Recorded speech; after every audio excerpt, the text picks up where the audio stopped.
bukan darah daging, tapi hati seperti keluarga. Saling menganggap seperti keluarga kandung sendiri. Bekerja di Bandar Melaka, air molek darat tempat berteduh. Tiap minggu balik ke kampung di Alor Gajah, bertemu ibu ayah penghilang segala penat lelah. Datangnya PKP, dunia terhenti. Sekatan jalan tak boleh merentasi.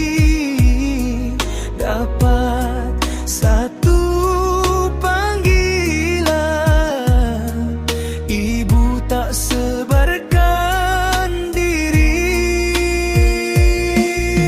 Lari ke balai mohon permit dan terus ke hospital Alor Gajah.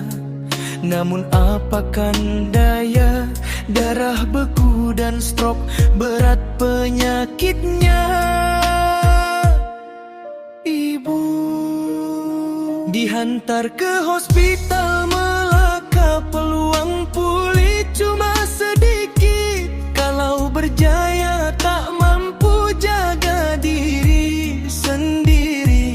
Ayah berkeras tak mahu seksa isteri. Biarkan ibu pergi, tidak tersiksa lagi. Tak lama kemudian ibu menghadap ilahi. Jenazah dibawa pulang ke Bukit Katil. Di kampung Tun Razak dikebumikan sebelum tengah hari. Selepas itu ayah tidak duduk di kampung lagi.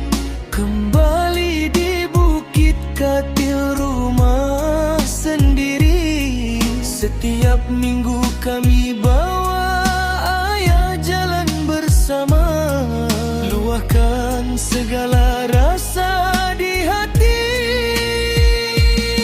Setelah 3 tahun ibu pergi, kini ayah pula menghadap ilahi. Hilanglah 2 permata berharga kami, tapi hati ini tak pernah padam. Setiap Jumaat kami pasti datang pusara ibu ayah. Doa dipanjat tiada putusnya. Walaupun jasad sudah tiada di sisi, kasih dan ingatan takkan pernah mati.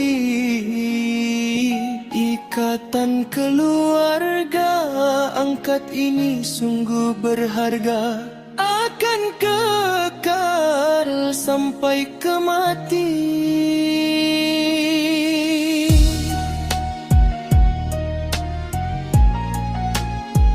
Tiada lagi suara teguran di rumah, tiada lagi gelak tawa kedengaran.